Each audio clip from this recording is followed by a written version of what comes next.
ever since I was a little kid. I've always wanted to follow in the footsteps of my idol, All Might. And now that I received a quirk, I'm well on my way to becoming a professional hero.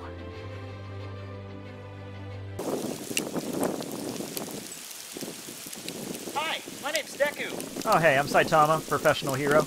Cool!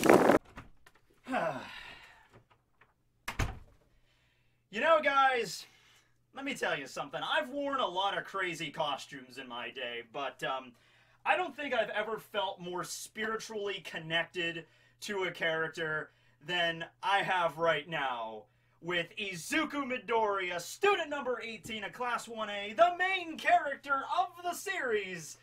You know, I'm feeling this. I really am. You know, I'm feeling the power. So you know what we got to do? I think there's only one way we could start this off properly. I think we all know what's coming up next.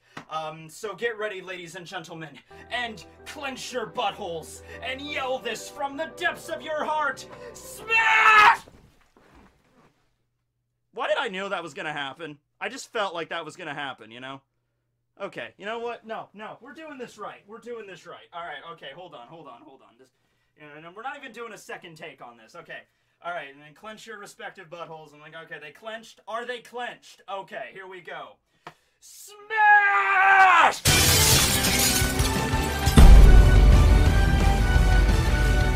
Okay, now that's what I'm talking about. Although I think I'm only going to give myself about a 3 out of 10 on that smash because I don't have enough broken limbs, you know? But hey, who knows? I might break a finger or two throughout the course of this video. Considering how accident-prone I tend to be, that's a legitimate concern. But anyway, yeah, Izuku Midoriya, the main character of My Hero Academia. I think most of us are familiar with his humble beginnings at this point and how he received his quirk one for all. In a world where most people have superpowers, he does not. Yeah, so it's actually left kind of ambiguous in the My Hero Academia world, you know, the origin of quirks and everything. I'm sure Horikoshi's going to do like a flashback arc, probably involving All for One at some point, like, you know, the first generation of humans that had the superpowers and what it was like for them back then.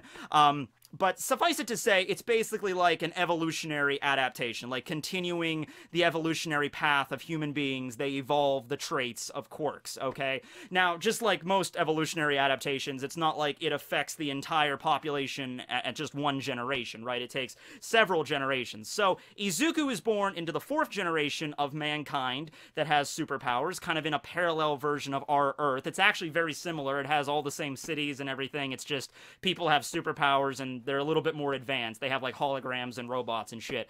Yeah, anyway, he was born in a time when most humans had quirks.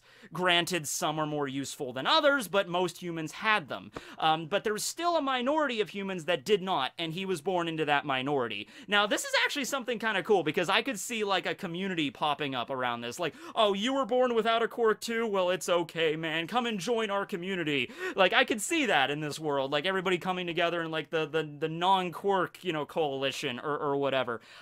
But the thing that really just sticks this in and breaks it off, not just for Izuku, but just anybody in this world that doesn't have a quirk is, it kind of robs you of like a childhood dream that is not possible in our world, but very possible in My Hero Academia. Let me ask you a question. When you were a kid, did you ever want to be a superhero? I did. I don't even read American comics. I don't read DC or Marvel all that much. But when I was a kid, I was absolutely infatuated with the Green Lantern. I wanted to become a Green Lantern. I love the lore. I love the outfits they wore, the logo, the oath, you know, in brightest day, in darkest night, no evil shall escape my sight, and let those who worship evil's might beware my power. Green Lantern's light. Like, I would memorize that crap, and I can imagine having the ring and all the cool stuff I can do with it. I really love the Green Lantern, and I'm sure a lot of you either, I wanted to be Superman, I wanted to be Wolverine, I wanted to be Batman, you know, whatever. But you eventually get to a point in your life, you grow up a little bit, and you might still like those characters, you might still, like, want to read and everything about, you know, the exploits of, you know, Superman or Batman or the Green Lantern or whatever, but you get to a point where it's like, I can't be Superman. You know, I can't fly. I can't lift a building. It's Batman is the one that's the most believable. Batman or like Nightwing or something. I'm more of a Nightwing guy myself, but you know what I mean. Like, that's possible, but you can't be a superhero because superpowers do not exist. But in the My Hero Academia universe, they do. So imagine being a little kid wanting to be a hero. That is something that most kids can actually aspire to be. I would imagine it's kind of the same thing as, like, I want to be an astronaut. Like, well, yeah, it's possible, but it's going to be a lot of work. But hey, it's the same thing with this. You know, if all you really need, the only real prerequisite is you have to have some kind of quirk. I guess some quirk that's useful, because there's some that are really not. But you know what I mean. Like, even if you're born with a quirk that might not be very useful when you're a child, if you train with it enough, you can become a professional hero. Except for that tiny minority of the population that is born without one. And the really sad thing here is that you're going to find out whether or not you're part of this minority or the majority rather early on, because there's a telltale biological sign. I think it's like an extra joint that's in your foot, like one of your toes. And if you have that, then you're part of the previous, like, humanity that, like, normal humans that do not have quirks. But if you don't have that, then you're part of, like, the evolutionary, like, next in line that do have one. And so you're going to find this out really young. All you need to do is do an x-ray, and they're like, nope, you're sorry, man, you're not predisposed to have a quirk. I don't know what to tell you. And so Izuku, as at least like 4, 5, 6 years old when he finds out this information, and just imagine how crushing that was. Because all you have to do is, like, look out your window in the My Hero Academia world, and you see freaking All Might jumping around, or like a superhero literally flying Mach 2 through the sky, or you see heroes like picking up giant buildings and rescuing civilians and beating the crap out of giant villains using fire powers or whatever. Like, this is something that you could see on your normal commute to fucking school. Alright, and you're seeing all this and you're like, man, this is awesome. I can't wait to be a hero someday. Oh, sorry, Deku, what can you do? Okay, so already it's kind of relatable. Alright, Izuku is this nerdy, shy, very meek, reserved kind of kid that doesn't have a quirk, right? And, you know what? Even All Might, in the first chapter of My Hero Academia, when Izuku meets him, even All Might tells him, it's not gonna happen, kid. Okay, because in this world, you know, quirks have been a thing for about 100 years at this point, you know, 4 generations or some such. At this point, it's pretty much cemented that, like, you know, you can't be a superhero unless you have a quirk. Probably because I can imagine that earlier on, a lot of people decide, you know, I don't care if I have a quirk or not, I'll be a hero, and it probably resulted in a lot of death. So, I think All Might was not, he wasn't being mean to Izuku there, he was just like, kid, there are supervillains going around this world with these devastatingly powerful abilities that, unless you also have a powerful ability, there's no way you can go up against them, alright? And you know, All Might actually gives him pretty good advice earlier on. He's like, if you want to be a hero, if you want to save people, go and be a police officer. And you know what? I think that's something that kind of ties back to our world a little bit. If you are a kid that really, really, really wants to be Superman, and you get to that point where you're like, man, well, I can't be Superman, but I still want to help people. I still want to save people. Be a firefighter. Be a police officer. Be someone like that. There are still professions that, you know, are for you. So, yeah, I kind of, I didn't think All Might was being mean to him there, although I could kind of, I could see, like, the disappointment on Izuku's face there. I could see, like, oh, he was expecting his hero, his idol, the #1 hero in the entire world to be like, yes, young Midoriya, you could be a hero regardless if you have a quirk or not, even though it's really not practical. Unless, of course, there happens to be some kind of really OP quirk that can be passed on to other people, and if you just so happen to meet the person that has that said quirk, the only quirk, by the way, that has that trait to be passed on to other people, you know, oh, well, I guess one of the two, because, you know, you can, you know, one, all for one can also give quirks to other people, but you know what I mean, like, he's like the very rare occurrence that could happen, and you happen to charm him, and he will, you know, give you this incredibly OP quirk. Unless that's the situation we're talking about here, it's not gonna work, kid. It's not gonna work.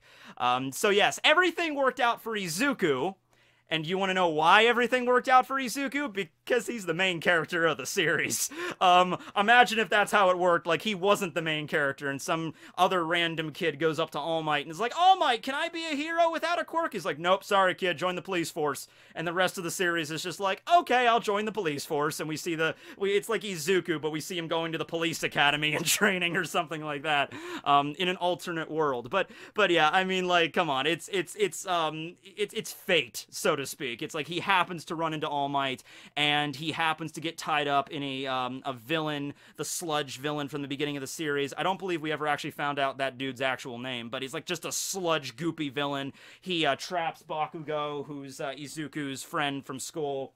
And Izuku, a kid with absolutely no quirk, shows his either bravery or stupidity. That one is, from the general public looking on, you see a quirkless middle school student rushing into enemy, territory there. I'd be like, okay, he's brave, but also,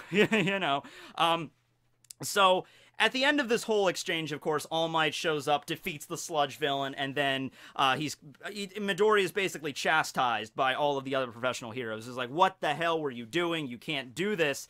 And I think it's only really because this is so similar to All Might's backstory. We later find out that All Might also did not have a quirk growing up. It really just kind of spoke to him, okay? Because All Might was in the process of trying to pass off his quirk to someone else. And he was going to try to pick somebody that was, like, worthy of One for All. Somebody that had a very noble cause, a very just sense of being a hero and all that stuff. Had all these qualities, plus a strong quirk already. And it was going to be Mirio. Mirio was going to be the one that was going to receive One for All, and can you believe if that was going to happen? In fact, I'm throwing around the idea of doing like I'm still going to do the character discussions, but I'm throwing around an idea of doing like a what if Mirio received One for All kind of video, because that would be nuts. But that would be the smart thing to do. It's just like, okay, I have this incredibly powerful quirk that has to be passed on. I have to make sure the person that receives it is going to be able to carry on my legacy in some way. So obviously this is not something you want to jump right into. So All Might really, I mean, he has a lot of experience under his belt. He's a pro hero. He's number one. Obviously he can probably tell just by looking at somebody, like the glint in their eyes, whether or not they're just pretending like, oh, I want to be a hero. It's like, oh, it's just a hobby for you. Oh no, this is like serious dedication. You're not playing pretend here. You seriously want to do this. I think he saw those traits in Izuku, and he saw a little bit of himself in Izuku as well. Although I don't think even when All Might, even when Toshinori was in middle school and he didn't have a quirk, he probably wasn't quite as dorky as Izuku was. And it's that thing at the beginning of the series where they're just calling, oh, you damn fanboy, come on, get up, quit blubbering like a baby, get up, I'll give you my quirk, okay? You warmed my heart, kid, alright? I'm giving you my quirk, but for God's sake, here's a tissue, wipe your freaking snot. It's like, thank you, All Might, thank you so much.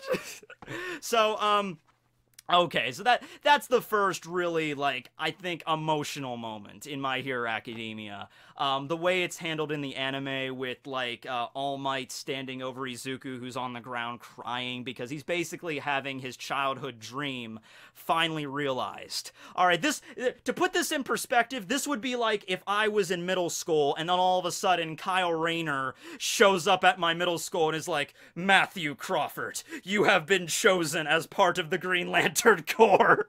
I'd be like, holy crap, it's happening! Yes, sir, I'll take the ring. It's like, okay, and I'm gonna start blubbering, and Kyle Rayner's like, okay, alright, Matt, just come on, let's go, let's start your training. Oh god, you want a hanky or something? Oh, you're getting snot all over my outfit.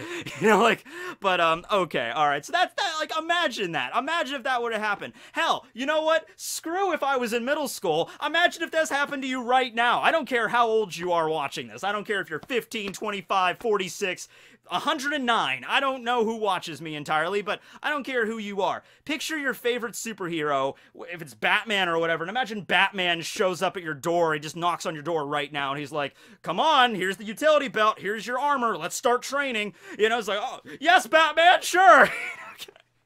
So yeah, don't care how old you are, like, I would take that, like, immediately. You would jump at it, right?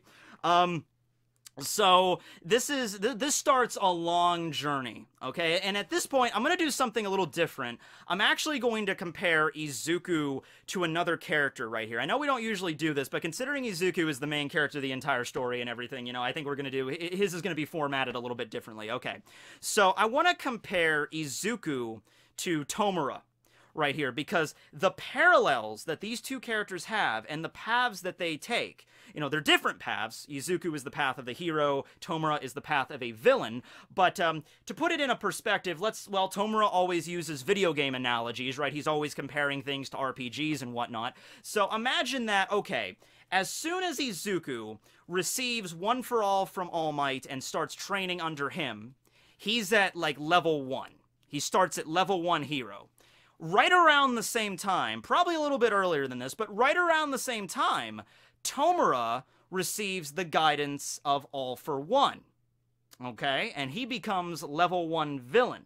Tomura is going to be, you know, kind of cultivated to become the next All for One. All right, so he's going to be like the main villain here, okay? So starting off the series, it's like two level 1s, you know, at odds with each other.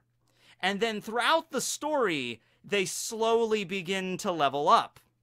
Izuku gets One for All, starts training, you know, learns like, okay, I can do like the 5%, I can do the flick, and I can, you know, do those attacks. They break my fingers, but I can do something with it.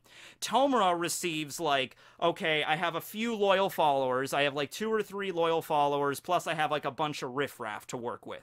That's what they have to work with. That's like their loadouts, okay? And then they go up against each other. Their first battle at the USJ, right? And then the heroes, you know, come out victorious because All Might shows up and everything. But then they start to level up. Izuku goes to level 2. He gets full cowling. Tomura goes to the next level. He starts to gather a few more heavy hitters into his group. You know, he gains, like, the Vanguard unit, and he starts using them. He gets a little bit more tactical. He starts using his puzzle pieces, or I guess his chess pieces is a better analogy. His chess pieces in a little bit more of an intelligent way. Okay, and then they, you know, level up even more to, like, level 3, level 4. Izuku gets, like, the shoot style, and he can now master 20%. And then Tomura, you know, the whole thing with All for One getting taken away, that also gives him, like, a morality boost to, like, try to do better and stuff. So that, I just love that. I love that, like, that dichotomy between the two, and how they're, like, constantly getting, like, they're improving on both, like, different paths, but, like, at the same time, they're eventually just gonna get better and better, and then there's gonna be, like, an epic, like, straight-up clash between both of them. And at that point, when that clash occurs, All Might's not going to be around, or not, like, I don't think any of the other pro heroes are going to be around to help them. At that point, it's going to be Izuku and Uraraka and Bakugo and Todoroki and the other members of Class 1A against, like, the leveled up members of the Villain Association. That's what I think is going to go down there. So I just wanted to bring that up there, because at the start of the series, you don't really see that. It's not something you really start to notice up until as the story progresses. Like, oh man, these two are kind of evolving at the same rate, something like that. So that's pretty cool. Okay. Now, by the way, I'm not going to go too much into detail on the quirk One for All itself here. I'm not going to go into, like, all the different theories regarding it, who are the past wielders of it, what they might have done, all that kind of stuff. I'm going to mention his various abilities that he himself develops, like full cowling and the shoot style and everything.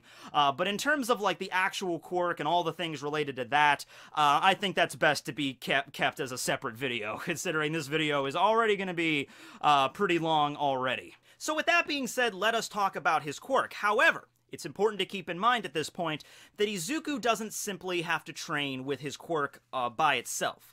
It's already kind of an uphill battle for him, because most people, all the other students in Class 1A, they've had their quirks since they were kids, and people like Todoroki have been training, you know, to be heroes ever since they were little tykes. Izuku does not have that privilege. He just kind of gets this quirk thrown at him right before the entrance exam, and it's just like, alright, good luck, kid. So it's already an uphill battle for him, but it's also a physical one, because he doesn't have the body to really, you know, acclimate to One for All at the beginning of the series. All Might has to give him that, like, 10-month intensive course where he gets super buff. But even with that, even, like, you remember what All Might said. He's like, even though we've turned your body into a proper vessel, it was still a rush job. I mean, it was 10 months, but that was still really quick. So you're really just barely able to hold it. Think of like a cup, and you fill that cup up with water, and it is, like, just barely hanging on. It's right about to spill over. That's your body right there. So Izuku, even though he trained his body and he's buff and everything, he still has to keep training physically. He just can't stop leg day, you know what I mean? He can't be like, all right, I trained for one for all. Okay, give it to me. Good, all right, I'm set now. You know, give me those Twinkies. You know, he has to still be lifting weights and running, and we see him all the time doing that. I like that Horikoshi keeps that in mind. Like, oh no, he still has to train in that way all the time, because he still has to keep his strength up and his muscle mass and everything getting stronger and better, so he could be a better vessel for the quirk itself. So there's training the vessel, and then there's training the quirk itself, and all the different like things you can actually do with One for All. But there's a third thing involved here too: mental training, because he starts out the series, like I said, really shy, really meek. Okay, so, and this is also something that Horikoshi really does great job of. He starts off and he's just this meek little kid, like writing in notebooks, like, he's mumbling to himself all the time. Many people find that annoying or just, you know, cringy or whatever. It's like, what are you doing, mumbling to yourself? It's like, oh, okay, so All Might arrived in the city, and then he used that ability. I wonder if that ability is similar to the other ability. Actually, I wonder if he could do that with his legs, and people are around him and are just like, what are you doing, okay? So he starts off like that. And throughout the course of My Hero Academia, and, you know, we're only at chapter, like, right around 200 right now, but just over those course of those 200 chapters, he really starts to come out of his shell. He starts to be more comfortable talking with his classmates. Keep in mind, the first time he saw Uraraka, he almost passed out because he's like, I talked to a girl. It's like, oh man, Izuku. Like I said, he's my spirit animal. I've been there, Izuku. I have been there. You know, first girl that you see, kind of have a crush on, and you're like, oh my god, I'm so terrified of even talking to her. You know, like, okay, but now he's fine with it. Now he can talk with her, and he's not that really weirded out by it. It was really during the USJ attacks that he really kind of took on his position as like, wait a second, I'm kind of a strategist. I'm smart. You know, I gotta break free of that shyness, because if a hero hesitates, because they're just, I mean, you're always going to be afraid, but if a hero hesitates in the eyes of that fear, then that's when civilians end up getting killed. That's when, you know, buildings end up getting destroyed. You know, you gotta think fast if you're a hero. So during the USJ, when everybody gets separated and, you know, him and Tsuyu and Mineta get thrown on the boat, he kind of like realized like right away, he's like, well, I think Tsuyu was the one that really just kind of slapped everybody's, like, you know, senses together and is like, okay, we need to figure out what to do here. Villains are attacking. This is happening now. So what are all our quirks and what can we do? And she explains her frog quirk, and Izuku's like, okay, well, I have super strength, but, you know, it hurts my body whenever I use it. Don't ask. Yeah, that's not related to anything. And then Mineta's like, I have sticky balls that, you know, stick to things very well. But Izuku was one, he's like, he came up with this strategy to take out the villains, and it worked. So there you go. You know, he's always been someone that will jump face first into danger to protect his friends, but I think we all know that is not good enough. All right, if you do not have the power to back that up, if you do not have the mental fortitude to back that up, all jumping into the shark's mouth is going to do is result in you getting killed by a shark. You know, like, that's all that's gonna, you know, accomplish. Maybe you'll get lucky, but unless you, like, train, you just can't keep expecting that to work. You know, like, oh, it's okay, I'll just jump into head first into danger and everything will work out. That's a stupid way of looking at it, okay? So, you know, he's constantly training, constantly getting better. Okay, so now let's talk about the quirk itself and the abilities that he has. Okay, so at the beginning of the series, he figures out pretty early on that I cannot utilize all 100% of All Might's quirk. It's just not going to happen. He's had this quirk for decades, and he's trained with it so much more than I have. I've only trained 10 months to get my body to the point where I can barely contain this, okay? So he realizes this the hard way during the entrance exam when he's like, and once again, I think All Might knew this was going to happen. In fact, I'm absolutely sure he knew, like, all right, I'm going to tell the kid, you know, clench your butthole and yell, smash, and use all your might. All Might kind of figured, like, okay, when he does that, his arm is going to get wrecked. He is going to be in pain, but recovery girl will be there, and, you know, he probably won't die. I hope not. Like, that could have went south in a variety of ways. Like, can you imagine if Uraraka wasn't there? You know, if Izuku punched out the giant robot, wrecked his arm, wrecked both his legs. I think he was planning on punching the ground with another smash. But what if that went south and he just went like a tomato on the ground. Yeah, All Might's sitting there watching it like,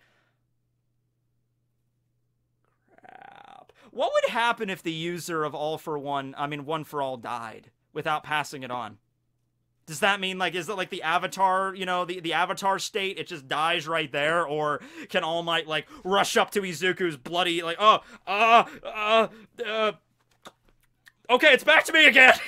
Like, I don't know how that would work. I would imagine the quirk would just disappear if it's that high stakes. I mean, if you're dead, you're dead. You know what I mean? You can't willingly give it to somebody if you're not, you know, conscious. So anyway, yeah, All Might probably figured that the kickback was going to be big, but he also realized it was very important for Izuku to realize it, because it's his quirk now. He has to know the capacities, what he's, like, capable of and everything. So after Izuku's healed, he figures out, you know, right away, like, by the time the orientation happens, by the time it's the first day of school, he's like, all right, I can't do 100%.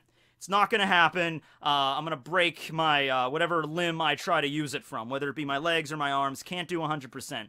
But I'm also not really good at, and this is where the training comes in with the quirk itself, actually scaling it. You know, I imagine it's kind of like a mini game where it's just like, okay, you know, here's 100% of One for All, and then here's 0%, and there's like an arrow that's just like bouncing back and forth really fast. And when Izuku's like holding the ball during the orientation, he's trying to, all right, I guess I gotta throw it, but I gotta, like, make sure it's not, like, on this end of the spectrum, it's now down here, and it's really hard to kind of control that, because it's something he's never done before. He's never had a quirk before, certainly not a quirk as complicated as this, but he figured out, he's like, okay, here's what I can do. I can't really control the exact output of it, but you know what I can control is I can control what part of my body it goes into. So rather than focusing it on my entire arm and wrecking my whole arm, I can just focus it into my fingers. So it's like, okay, I guess that works. Like, it's still gonna break your fingers, but better your fingers than your entire arm, because Aizawa even came out and said, he's like, you know, he canceled out his quirk, and he's like, do you really think you can be a hero with a quirk like that? Do you really think you can rush in to save civilians, and the first attack that you break out wrecks your entire body, and you could still be good for anybody at that point? That's stupid. They shouldn't have passed you, and you're probably gonna fail. But then Izuku, I mean, he sort of showed up Aizawa, but not really, because then he came up with the finger idea, and he flung the ball, and he's like, smash! Okay, I think Izuku took it a little bit better than I did, but, yeah, so he breaks his fingers, but then he's just like, how about that, Mr. Aizawa? I can still move my arm. And there's a moment where Aizawa's like, this kid, but I think he's probably still thinking, like, oh no, that kid is still stupid. He still needs a long way to go until he can master that quirk, right? Okay. Now, he does improve. After the sports fest and everything, he meets Gran Torino, who is the trainer of Toshinori, and he learns that, well, I mean, Nana, you know, Shimura was also the trainer, but also, you know, I think it was a combination between both of them. And so through Gran Torino, he realizes, like, okay, you have better control of, like, the output power. So if you can only output, like, 5% or whatever, just output 5%, but, you know, if you can send it throughout the course of your body, that's what he learns from that. So, well, Izuku basically learns it on his own. I mean, it's through, like, indirectly through Gran Torino and the microwave or whatever, but he learns it on his own. He's like, okay, so I'm just gonna, like, channel 5% and just radiate it throughout my body. And he's just doing this, and it's like, at first, it's a really hard thing to do. Like, he can't really move too well, but eventually he figures out the fluent motion, and now he can go into full cowling without much of an issue. So, yes, Izuku got a power-up move! Yeah! Still, though, this kind of comes with a risk in and of itself, because you figure if you're using full cowling and you amp up the level to a point where you can't handle it, that's when the whole, like, remember at the beginning of the series when All Might was like, if I just gave you my quirk right now with your pathetic body, your limbs would just shoot off. I can imagine that would, you know, if he was in, you know, full cowling 100%, and he didn't have a magical time regressing lolly on his back, if he didn't have that, then his whole body would just like split apart, okay? So he still has to, like, control the output level, but with full cowling, he has, like, you know, he goes Super Saiyan, basically. He has, like, a multiplier, a booster to his physical stats. So that was a pretty cool move. So, you know, punches, kicks, throws, grapples, all that stuff gets increased there. And then later on, during the provisional license exam, after he wrecks his arms in the battle with Muscular, and that's something else that I love. I mentioned this with Ida's video, but, you know, Horikoshi does that, and he's just like, you know, the injuries that these kids are receiving are not just like trifle. They're not just like, oh, you broke your arm. It's okay. I'll fix it. Oh, you broke it again. Oh, you knucklehead. Come here. I'll fix it with my magical healing quirk. That's not how it works. Recovery Girl even said that's not how it works. All right. You've broken your arms. Like, how many times has Izuku broken his arms? Like, I want to say it's at least 3 or 4 times that's happened to him. You know, but you get to a point where the doctor's like, yeah, kid, okay, here's the thing here.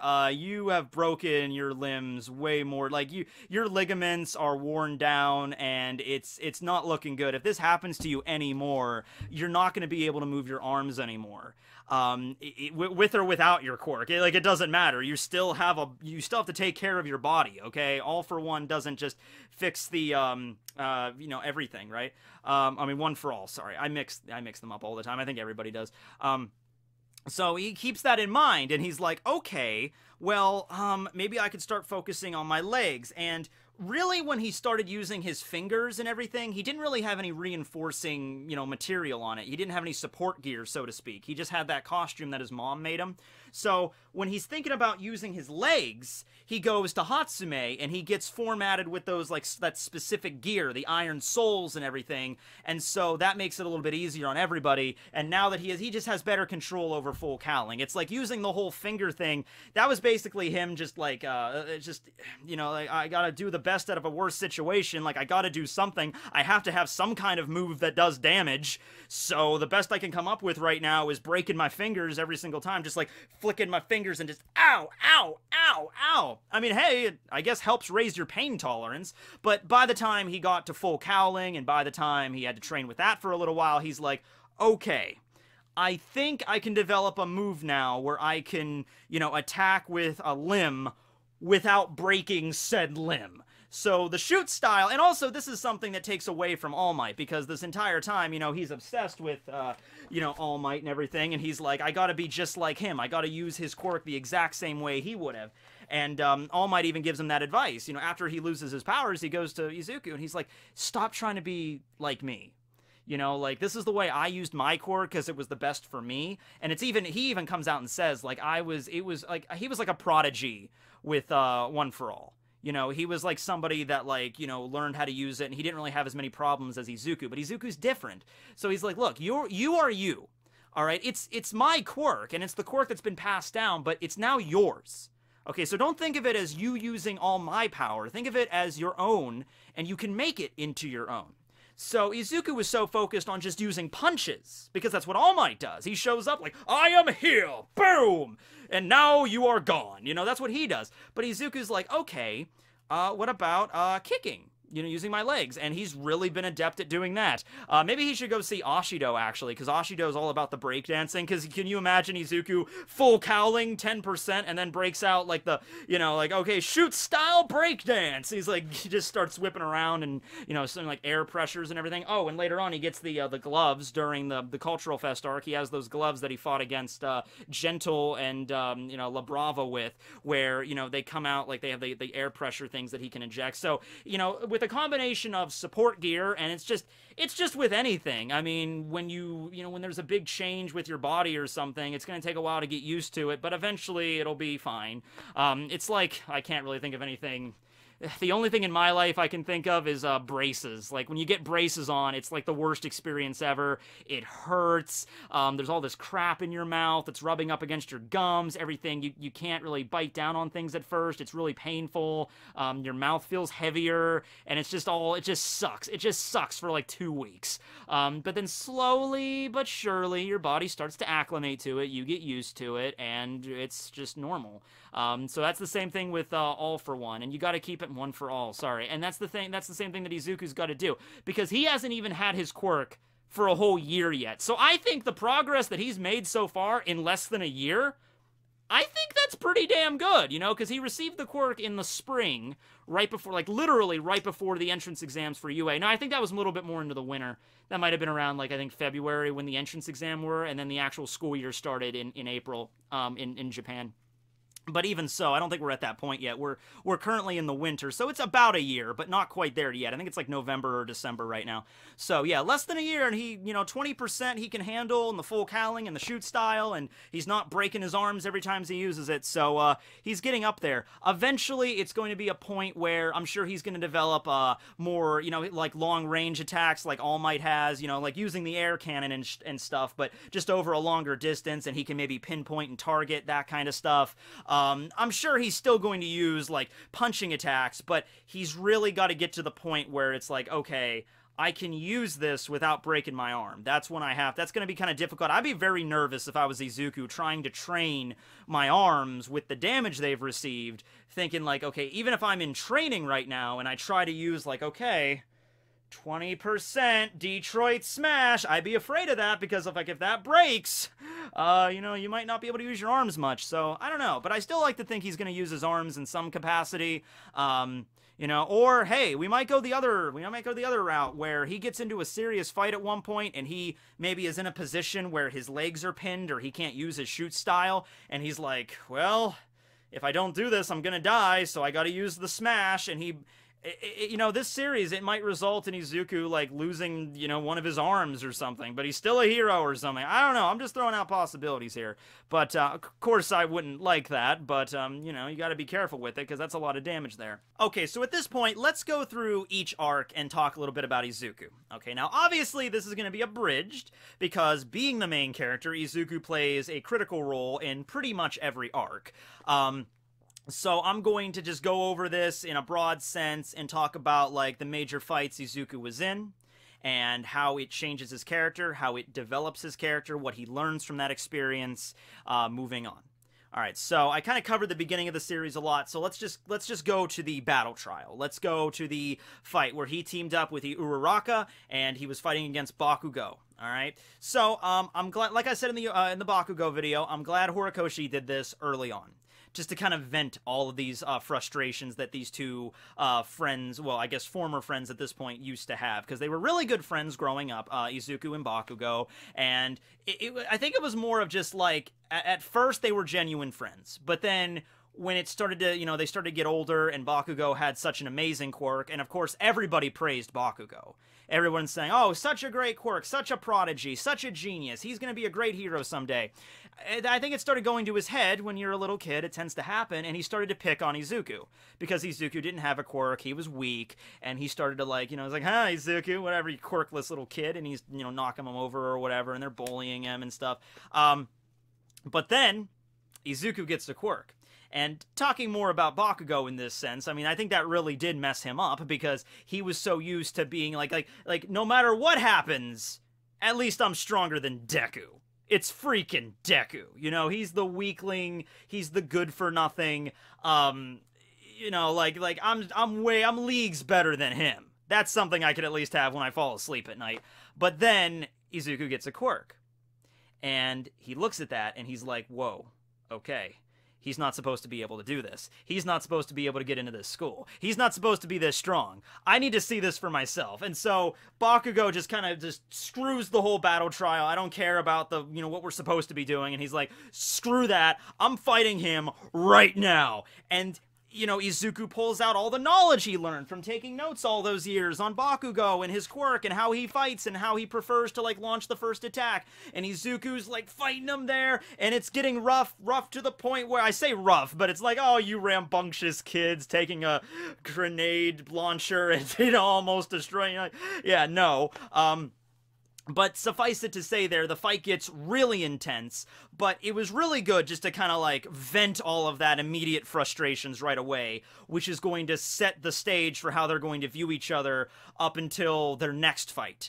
Okay, the next fight that they have is a little bit more about Bakugo's, like, inferiority, feeling like, you know, like, was I the one that ended All Might's career? You know, he chose you. Why did he choose you? You know, that kind of stuff. Like, a lot of questions about himself. So it's a little bit more psychological at this point. You know, earlier on here at this first battle, I think it's just like, stupid Deku! He's not allowed to have a quirk! I'll show him what it means to play with the big boys! You know, I think that's more what it's about there. But Bakugo loses. Not only does he loses to Izuku. Not only does he lose to Izuku, but then he has to witness Todoroki's quirk and everybody that's, like, kind of stronger than him, and that's an eye-opener for Bakugo. And of course, I went into all of this involving Bakugo's video, but that's really that opened it up for him. But as for Izuku's side of things, I think Izuku really felt closer to Bakugo at the end of the battle trial than ever before.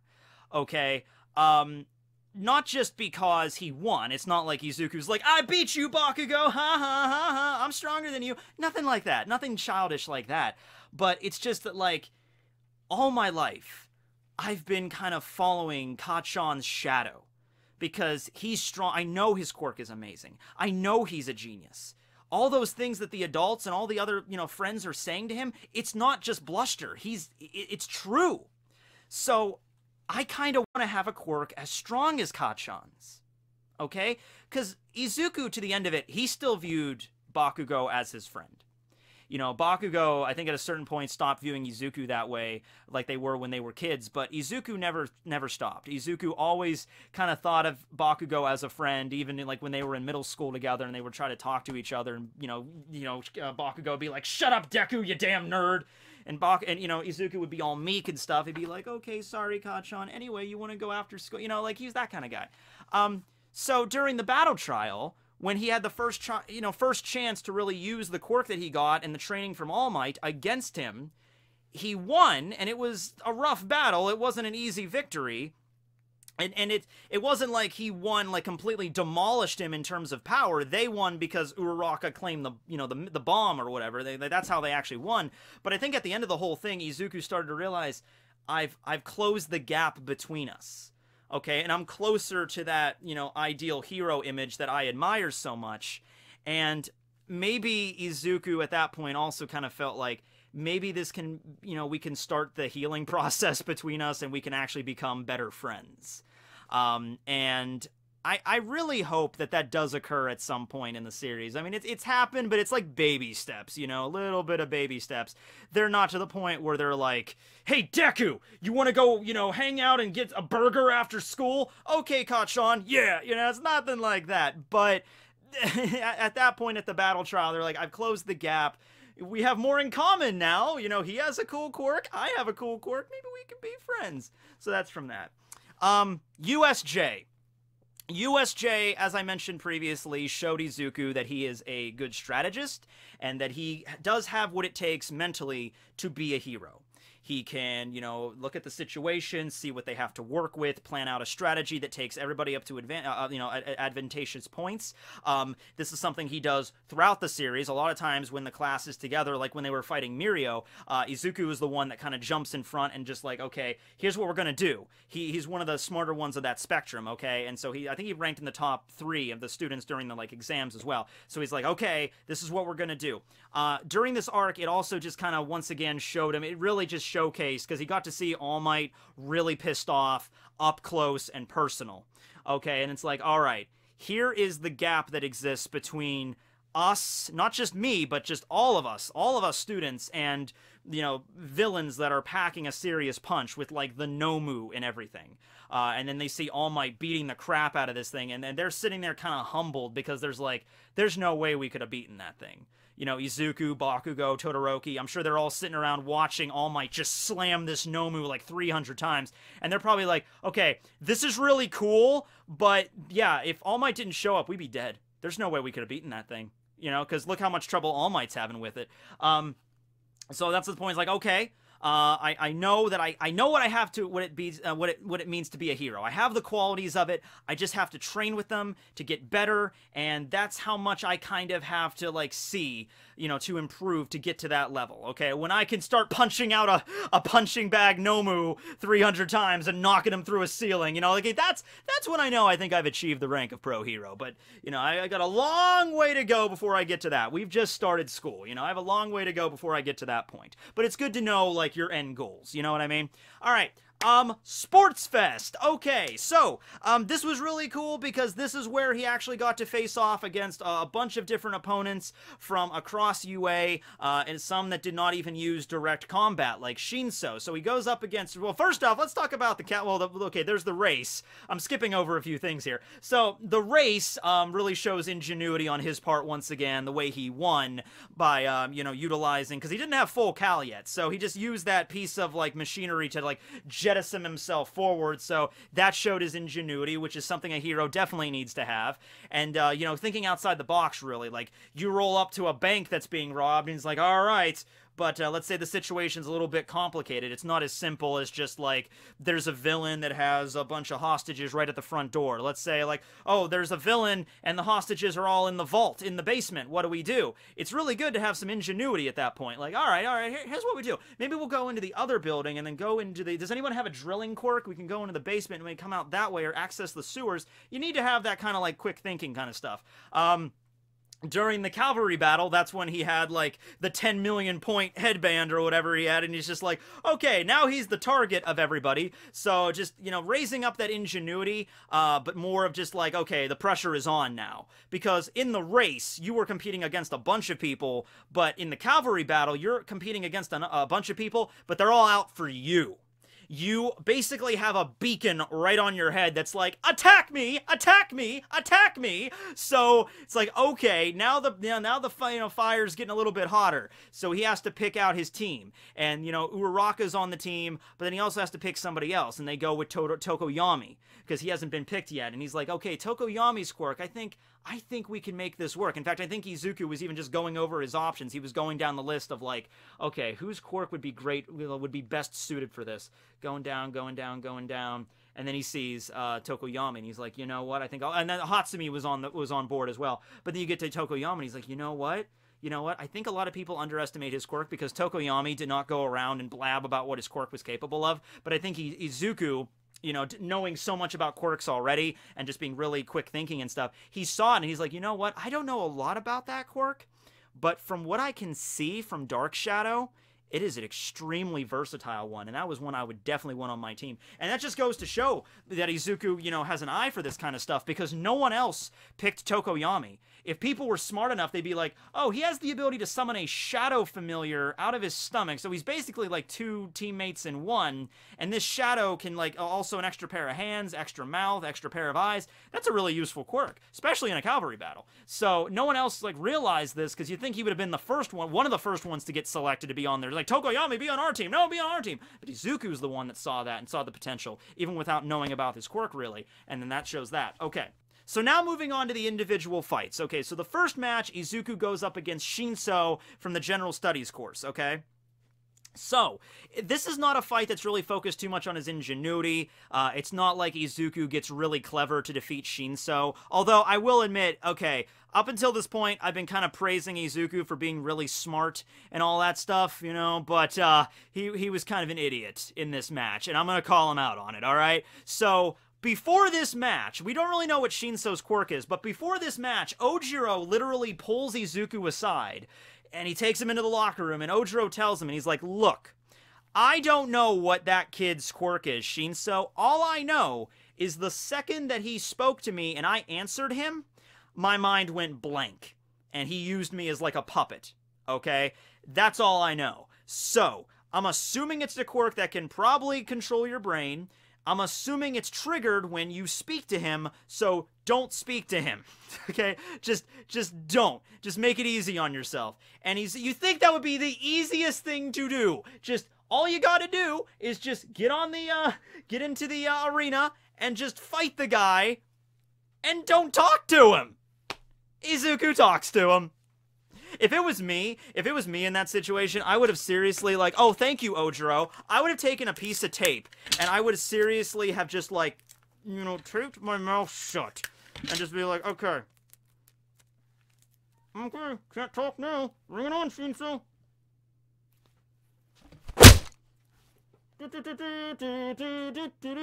You know, but no.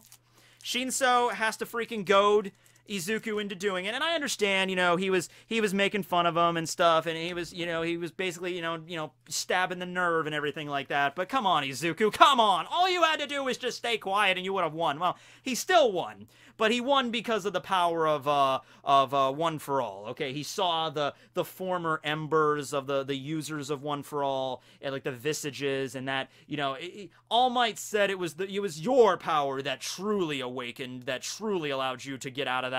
But I think it was really just, it was the power itself guiding him. Because from what we find out later, in one of the more recent chapters of, like, the previous users of One for All, yeah, it has some effect on Izuku's own body, subconsciously. So I'm pretty sure that's what happened there. And he moved his fingers, he broke his finger, and then he could fight against Shinso, and he won there. So yeah, not so much about ingenuity. If nothing, it really just shows more of how he needs to, I guess, build a better callus up to, taunts. Because imagine, once again, if you're a hero and you're up against a villain, and the villain just throws a few taunts out your way, and that's enough to get you pissed off and charge into attack, that could be it right there. You could be done. So, that's something else Izuku has to learn. Like, okay, I gotta learn to improve on that, not just to deal with taunts. Okay, so now, the fight with Todoroki. Okay. Now, considering the final battle of the Sports Fest wasn't really all that impressive. It was Bakugo and Todoroki basically threw that match. So it's not like the tournament goes like the more exciting fights as we go along. The most exciting fights in the entire tournament, in my opinion, was the fight between Bakugo and Uraraka, which I've gone over in length in Bakugo and Uraraka's video, and then the fight between Todoroki and Izuku. Okay, because going back to like the Chunin exams from Naruto, to use a parallel here, it's very reminiscent of Naruto versus Neji. Naruto is kind of the slacker kid. Everyone's like, oh, he's no way he's gonna beat Neji, who's a genius. And it's kind of the same thing here. Where Todoroki is regarded as the genius, the strongest kid in the class with the quirk and everything. And this fight, it favors Todoroki a little bit more, I think, not just from, combat experience, but also the Sports Fest arc was really kind of Todoroki's arc. That was like his arc. We find out about his relationship with his dad and everything. So, it's more about Todoroki. But, Todoroki approaches Izuku and he sees, like, similarities. He doesn't know right away, like, you have All Might's quirk, but he sees the comparisons. So he's like maybe like subconsciously, he's like, I'm gonna beat the shit out of you, Deku. I'm not gonna go easy on you, just letting you know. Izuku's like, what did I ever do to you?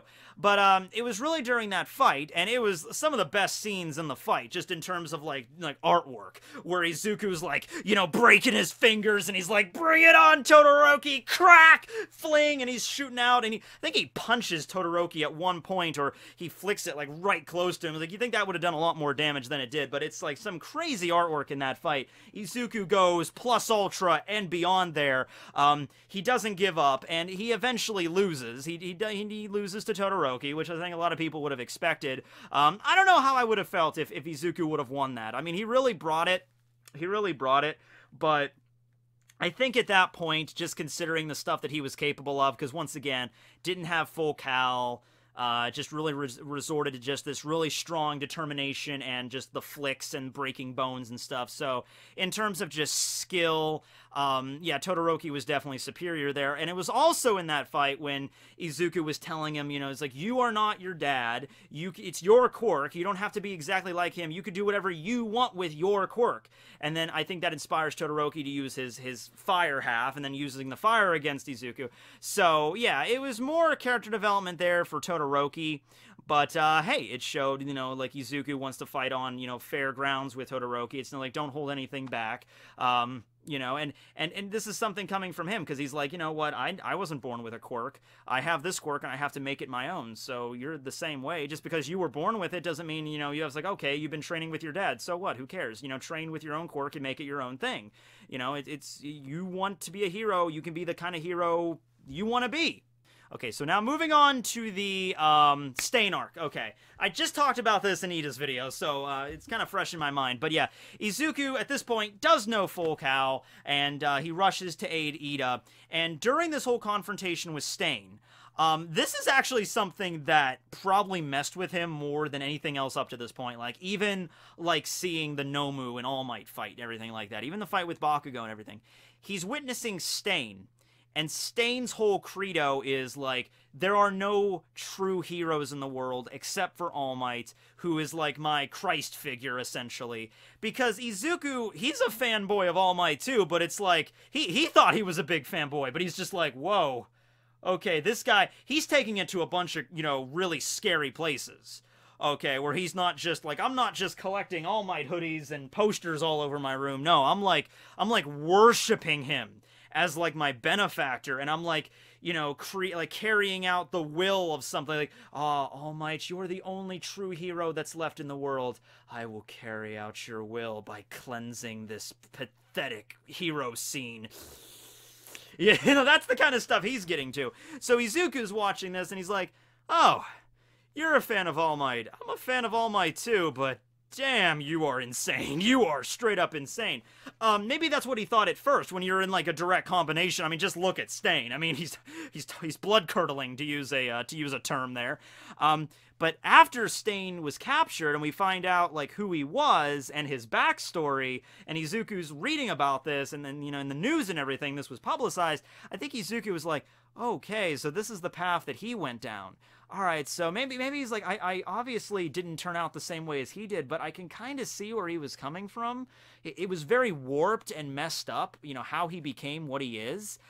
Certainly a few marbles not rattling around upstairs correctly, but yeah, I can kind of see where the logic here. Like, if nothing else, he sees the shadows that were cast by All Might's light. Okay, so all bright. But anyway, yeah, like, All Might, symbol of peace. When Izuku was a kid, he's like, oh, he's the ultimate hero. He scares all the villains away. There's shadows amidst the most brightest of lights, Izuku. Stain is one such shadow. And you know what? He's not the only one. Okay? So I think that really started to see Izuku, like, you know, if, you know, All Might didn't set himself up the way he did, you know, we might not have had a Stain in this world. But that's what happened. And how many other people like him are there out there? So, yeah. Keep in mind, Izuku is the one that narrates My Hero Academia. We are hearing the story of My Hero Academia from the perspective of an older Izuku who I assume is already a pro hero and is just retelling it. Maybe it's his like his autobiography. Like, he's writing my story to become the great. He just calls it Deku, the story to become a hero, and he publishes it, and it's like a bestseller.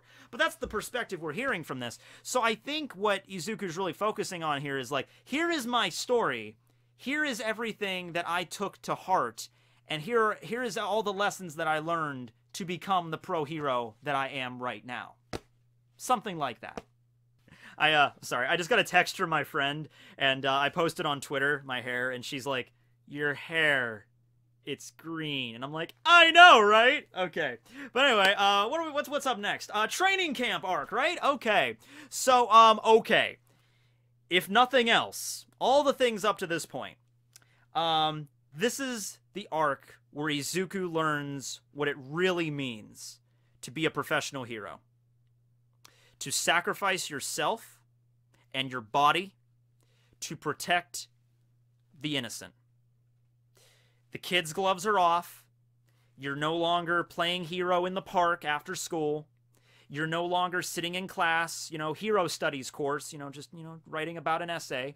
Or you're out in the training, you know, the training section beta of UA, and you're like, okay, let's do this training exercise in a safe way, you know, in a regulated, like, we're not going to let it get to the point where one of you dies. This is real shit right here, right now. I mean, yeah, with Stain was also pretty bad, okay? But this is a situation where Izuku has no backup. He has to do this on his own, okay? And this is something that's going to happen a hell of a lot more if you're a hero. Sometimes you might be the only hero around. You might not be able to call for backup, or if you can call for backup, they might not show up in time, but people are in danger, and you got to do this. It's go time. So he's training for a little bit with his quirk and everything, but then, you know, the villains attack at night, and Koda is separated. What's the first thing that Izuku does? You know, he's like, I gotta make sure Koda's okay. He's probably alone. Nobody knows where he is. I'm the only one that knows where he's at. So he rushes over to find Koda. Muscular is there. Muscular's quirk is, as you can imagine, just a quirk that just beefs him up to incredible, just beefy Arnold Schwarzenegger times 20 proportions, where he just grazes like his muscles and stuff, and even like a 100% Detroit smash is not enough to take him down. Okay, but there's a little kid right behind him, and he's scared, and Izuku sees this, and he's like, it'll be okay, because I'm a hero. And Izuku goes balls to the wall. Like, Mineta does not have enough balls for this, okay? He can throw those balls against the wall all day, but Izuku had more balls, both figuratively and metaphorically in this situation, okay? So he does everything he can. He busts out 100%, but that's not good enough. So I can imagine Izuku's having flashbacks to like when All Might fought the Nomu, and All Might was like, he knew All Might's power was weakening, but he still went all out. And he's like, I gotta do it. I gotta protect Koda. And so he's like, you know, 1,000,000% Detroit, Delaware. You know, he's just pounding the crap out of him. Izuku reaches a point where I swear to God, he realizes this is it. I could die right here. You know for a fact that went through his head. He's a smart guy. You know that it's like, that's gonna happen. I'm pushing my body way too much. I'm breaking every limb. There's no way in hell I'm gonna be able to survive this. But if I can take out Muscular, if I can save Koda, that's all worth it. That's what I wanted from the very beginning. I wanted to be a hero to protect the innocent and the weak. And here we are. You know, it's final exam time for you, Izuku. Oh, I guess I kind of skipped the final exam with Izuku and All Might. I mean, Bakugo and All Might. All right, we'll get to that after this. But it's just like, it's like, here you go. You know, what are you gonna do with it? You know, he doesn't even, like, I guess if Izuku really wanted to, he could try to, like, grab Koda and run away. But that probably wouldn't have worked, you know, because the Muscular would have still been around. So it's like, no, I have to beat him right here, right now. And also, of course, they learn during that fight, like, Muscular was the one that killed Koda's parents. So I think Izuku, once again, is like, okay, now it's a revenge story.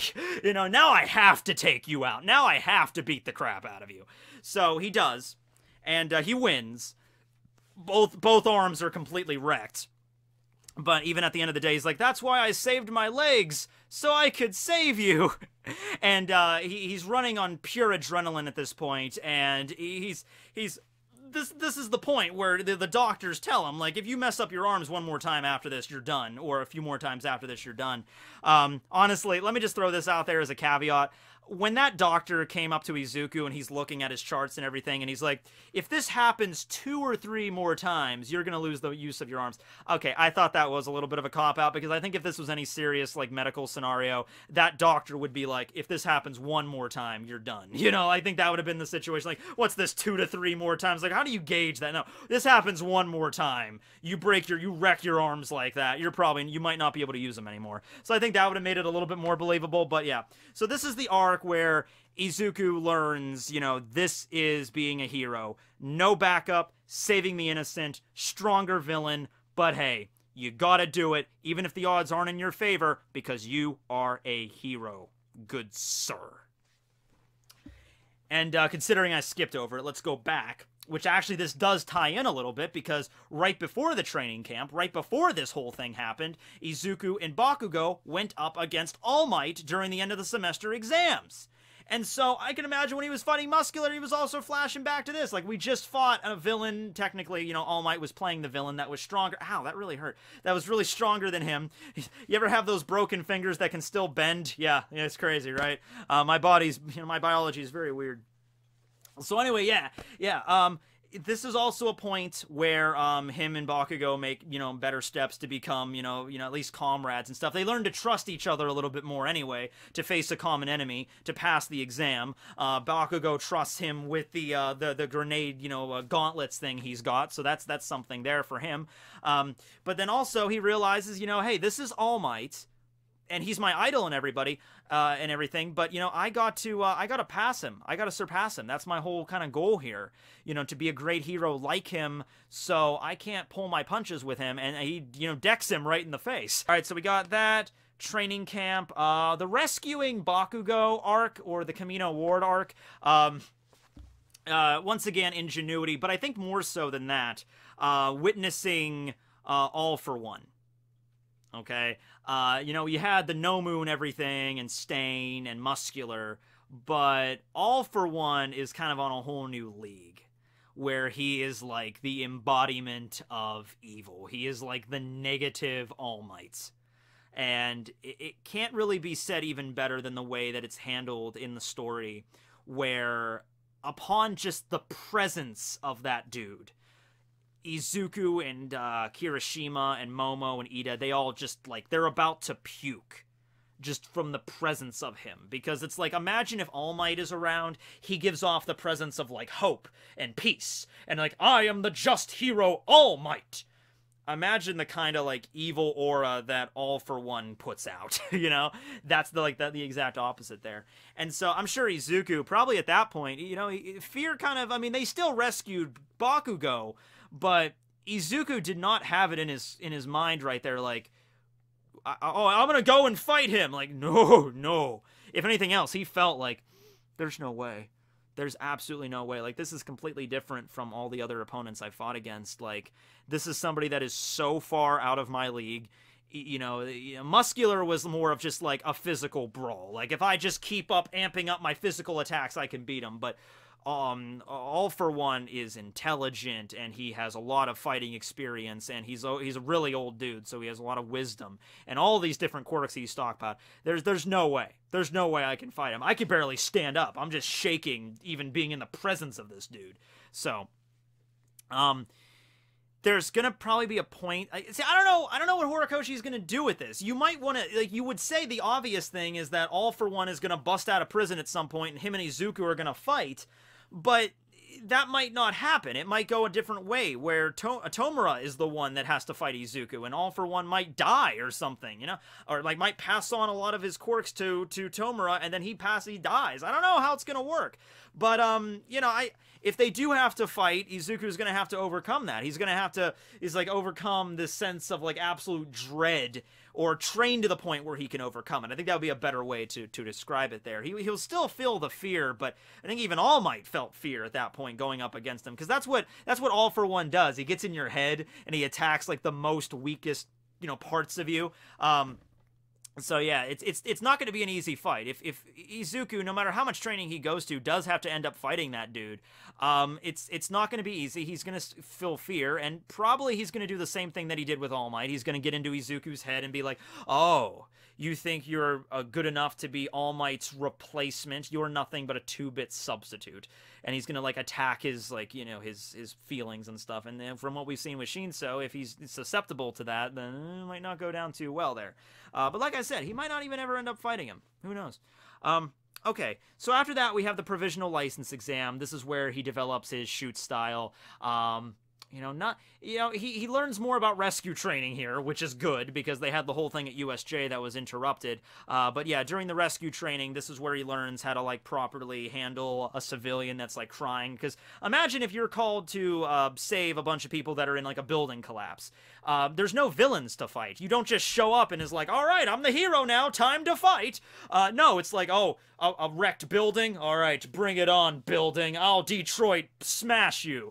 No, it's like you have have to learn how to, like, okay, heroes, before EMTs arrive, you need to help out these civilians, so you need to learn how to properly console them, take a look at them to see what part of their bodies are injured, how you can carry them to safety, if they should be lifted to safety, if there's any debris around them that's in, you know, danger, how can you clear it out, all that kind of stuff. It's like a whole other aspect of being a hero that you don't think about. Probably even when you were a little kid, you know, when you're a little kid, you don't think about, like, I'm gonna be a hero, so I better learn how to properly move debris out of the way during a building collapse to rescue civilians that are trapped.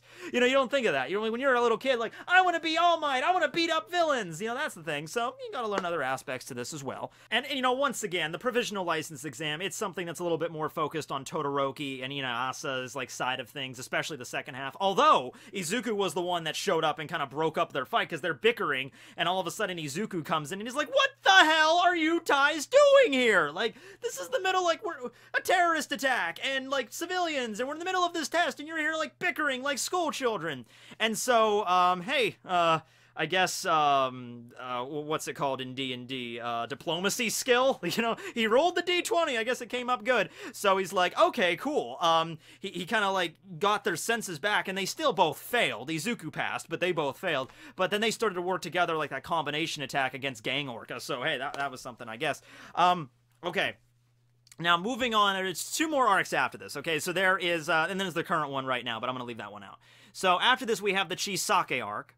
And then after that, we have the Cultural Fest. And it's funny because the Cultural Fest, I'm actually going to talk about the Cultural Fest first, because that was the one that Izuku I can actually talk about, because all the other ones I had to skip over it because Izuku didn't, I mean, Izuku's the only class 1A student that really participates in the fight against, like, Gentle and La Brava. Everybody else is just kind of, like, hanging out at the Cultural Fest, singing and dancing and all that stuff. So we'll do that first, then we'll end it out with the Chisaki arc, because that's obviously longer, more stuff involved there. Okay, so during the Cultural Fest arc, okay, so Izuku just, once again, fate, he runs into Gentle, alright, and he notices how important that this is for Eri, everything involving the Cultural Fest. This is not just like, oh, we're gonna get together and have a fun time. No, this is Izuku's chance to really show to her that, you know, the world is a bright and can be a very happy place, as opposed to the horrible, demonic, you know, setting that was of your childhood. So this is an extremely important thing for them, and it's not like Izuku has anything against Gentle, like, personally. It's not like, you know, it's like, oh, you're a horrible villain, Gentle, I'm taking you down. It's nothing like that. It's more of just like, dude, you picked the worst day to pull this shit. Like, the worst day possible, where you're gonna try to crash UA's Cultural Fest and pull something. And you know what? You yourself are not that big of a threat, okay? You are not that big of a threat. If you try to attack UA, the teachers would floor your ass within 5 seconds. But if it's already been mentioned, like, if there's anything, any sort of attack on the school of any level, the Cultural Fest will immediately be called off, and we can't have that. Now, this is a very important day for Eri. So Izuku starts fighting him, and once again, he doesn't pull his punches with this. He kind of, well, he doesn't straight up, like, it's not like Muscular where he tries to, like, kill him. You know, it's like he doesn't go crazy with it, but he has to hold him down and is like, I'm not letting you do this. And it's a battle for each other's, like, I guess convictions, you know, like which one's conviction is more steadfast, more strong, you know, because it's like La Brava obviously is in deep love with Gentle and his ideals and what he represents, and then she has that quirk that powers him up, but then Izuku's like, well, I can't let you do this because I also have my convictions. I'm gonna make sure Eri can, I just want to see her smile, man. I'm not gonna let you take that away from her. And so it's a very emotional fight, nothing like huge, large scale or anything like that, but Izuku does end up winning. And it's, I think, when we get to see, like, right around the flashback with Gentle and La Brava, and I'll be doing a video on them as well, we get to see the flashback and what everything involved there with them, you know, and his upbringing and how he tried to be a hero. And it was really just kind of like, he didn't have very good luck, Gentle. You know, he tried to be a hero. He failed the entrance exams a bunch of times, and he was like, I think he was like a NEET, basically. He didn't have employment or education or training, so he was like living with his parents, and he didn't have employment, but he still wanted to be a hero, and everyone's telling him around him, like, you're not going to get in, you're not going to be a hero. One day he sees somebody like falling from a building, and he's like, he had like an elasticity quirk. So I'm like, I'm going to use my elasticity to save that person. Well, he tries to do it at the same time a hero tried to save him, and it messed everything up. And so, yeah, it just has really a run of bad luck, really. And at the end of the day, his goals are kind of warped. He's not insane like Stain was, but he's like, I'm gonna do all these petty crimes and film them and stuff and show the world the villain Gentle. You know, it's not in the right direction there, but you kind of feel for him. You know, he's sort of like a character that really doesn't want to be a villain. And I think even so, they're going to become, I think the police are even going to see that, and because the police don't immediately like, we're going to lock you up in the lowest level of Tartaros. No, the police kind of like interview both of them, and they see like, you know, okay, the way you're doing this is all wrong, but I think you guys really just want to be a hero, right? You don't really want to be a villain. And Gentle would be like, yeah, I kind of just want to be a hero. I'm like, okay, we'll see if we can maybe make something work for you. Maybe you can take, like, I don't know, what's the My Hero Academia equivalent of a GED? What's the UA equivalent of the high school equivalency test? I don't know. But they might, Gentle and La Brava, we're going to see them again, and I think they're going to turn out to be good guys. And I think they might help Izuku in an arc or something. I would like to see that. But Izuku, on the other hand, his convictions in that arc, they were pure. They were like, I'm not doing this because of myself or anything. I'm not taking you out because I think like you're a really bad villain or anything. I'm just doing this because this is such an important day for her. I'm not gonna let you. She's been through so much. You understand all the crap this girl went through, and he can't explain all of this to Gentle. He can't like recap the entire Chisaki arc to Gentle in like a few minutes of their fight. But he's like, you have to understand how important this day is, and if I have to move heaven and earth, I'm gonna stop you. Okay, right here and now. And he does. And so I think at the end of the day, like, Gentle's convictions lost over Izuku. So that's that. Okay. But I hope to see Gentle and La Brava again. I think we'll definitely see them again. So moving on now to the final part of this, where I'm just going to talk about the Chisaki arc. Okay. So if during the training camp and his fight with Muscular is where he learned about exactly how to just protect the weak and just, you know, like, physically, I need to be a strong hero. This arc, the Chisaki arc, is where he learns to be a mentally strong hero, okay?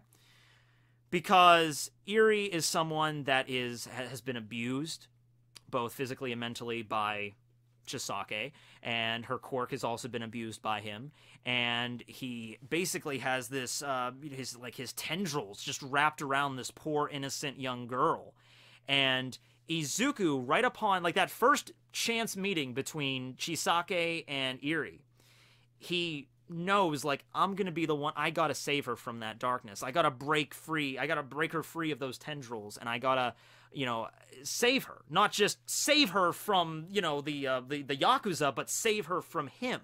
You know, and show her, you know, that, you know, there is, yeah, there are people that are better than this. Like, this is how she, like, grew up, like, sheltered her entire life, you know?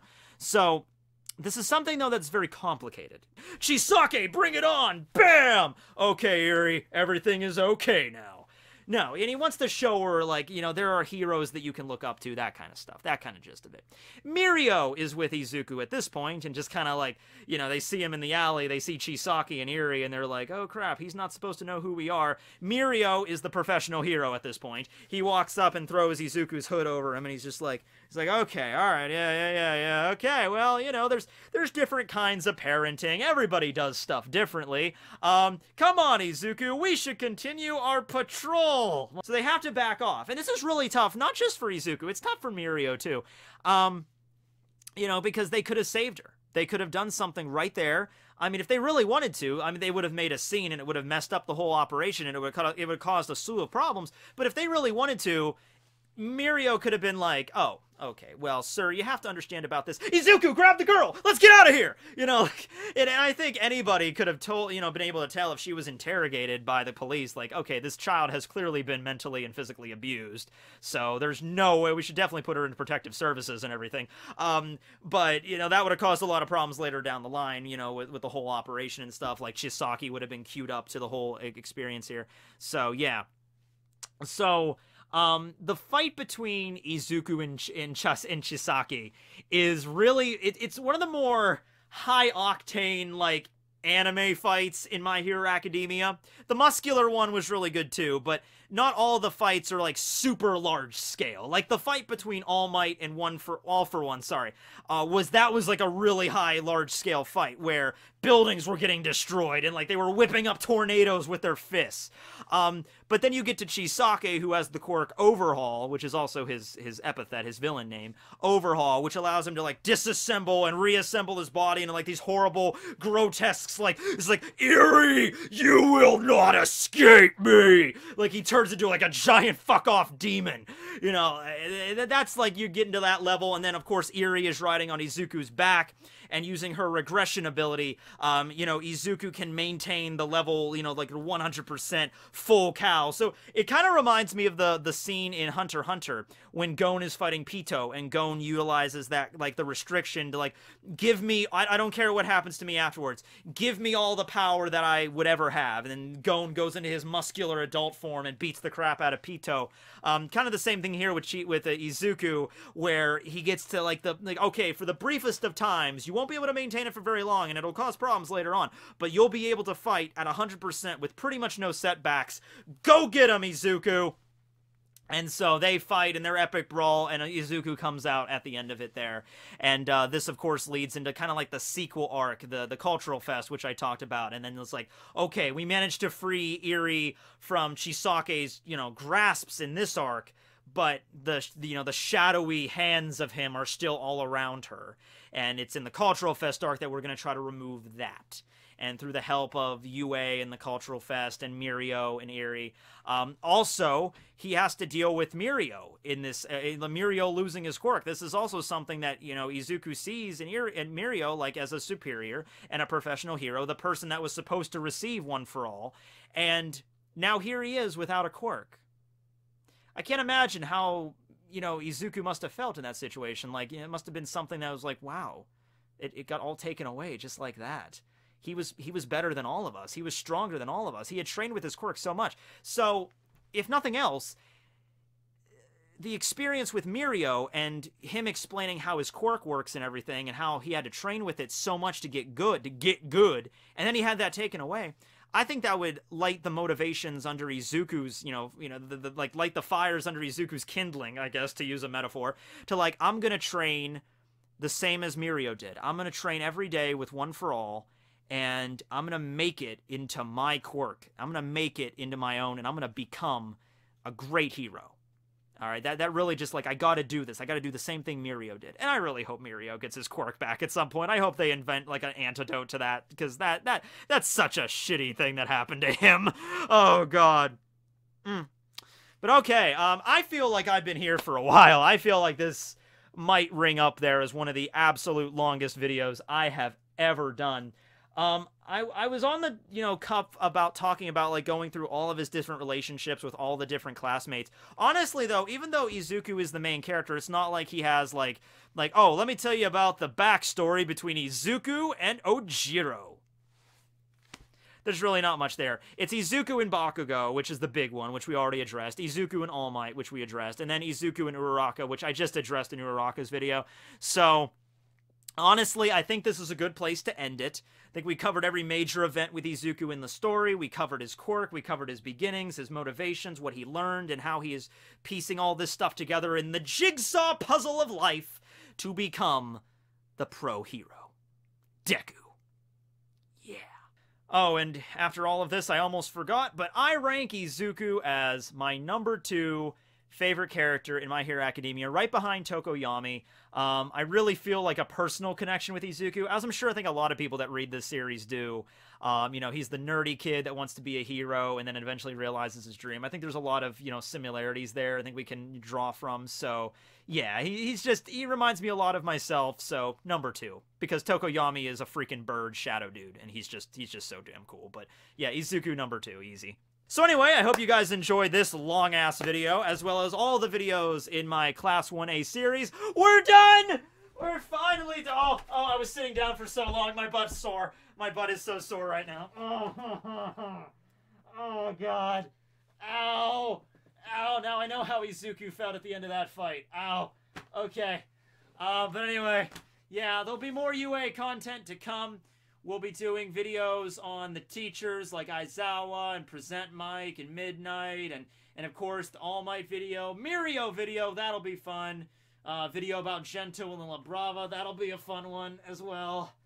But yeah, as for, in Class 1B, maybe I'm going to wait until the end of this current arc until making videos on that after we find out a little bit more about their personalities and all their different quirks respectively. But yeah, I'd be cool with doing a Class 1B series, basically the same series as this. Yeah, okay, but yeah, I started this series back in like May, I think, was the Aoyama video. Here we are in November.